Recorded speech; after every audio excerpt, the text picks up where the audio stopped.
My name is KATE BEATON. I am the author-illustrator of Patos, which was published by Norma here in Spain. And I am from Canada, but I'm here in Barcelona today for the Comics Festival. It's very exciting. I'm very happy to be here. What do comic books mean to me? That's a very broad question, but I was really unaware of the comic book world when I was younger because we didn't have access to those things. I'm come from a very small village in a sort of distant part of Canada, so there wasn't comics really. And when I found them, when I was older, I was in university when I found comics and with graphic novels and things like that. It opened up an entirely new possibility of what you could do with your life. And I think in the beginning, I wasn't thinking that I would do it specifically, but it was like a door open to a whole new world, and that I've been completely unaware of. So for me, comics really, I can't imagine doing anything else, telling stories any other way than the way that I do, with words and pictures combined. So really, they mean everything to me, and I'm probably unemployable outside of what I do anyway. So I think my style is very distinct because we had almost no comic influences growing up. I took cues from whatever art that I could find and whatever I had access to.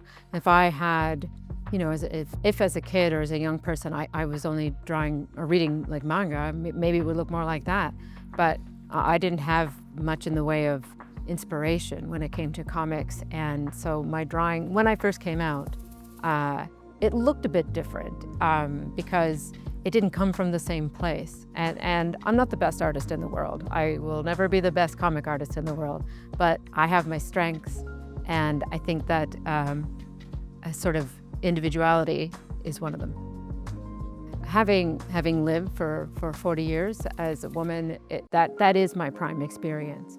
It's not unusual, even if when I began doing comics, it was a bit unusual to have stories from women. I don't think that's the case anymore.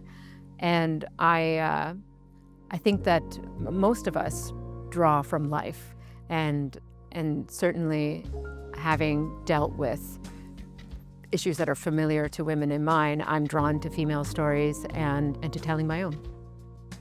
Well, I think the best stories that you tell are the ones that you're most interested in the moment. So when I was making comics about history or literature, I was, I think, pursuing my real interest and fascination with that. I got my university degree in history, and it wasn't just the study of history, but the study of how history is told.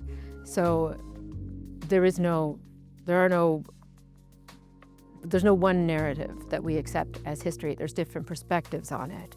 And having that in mind, and how people usually understand stories, I always found it a great joy in looking at these accepted narratives and seeing how you could turn the perspective around a little bit and get some humor out of it.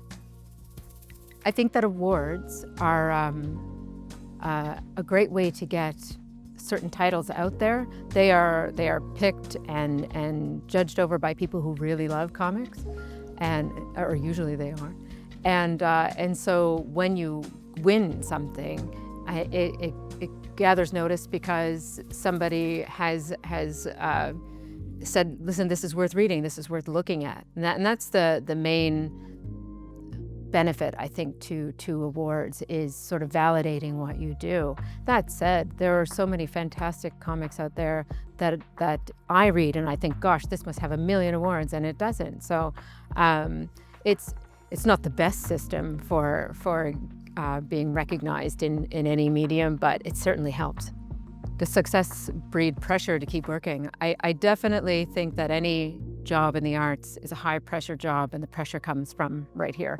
So if you do comics, if you do music, anything like that, I don't know a lot of people who are content to sit on their laurels. You always have to be reaching for what's next, and it's not a job that you can count on for retirement money or things. So it's not just what am I making now, but what will I be making 5 years from now? What will my life look 10 years from now? And that's the pressure that you end up putting on. And in some ways it's good because it keeps you moving and keeps you looking forward.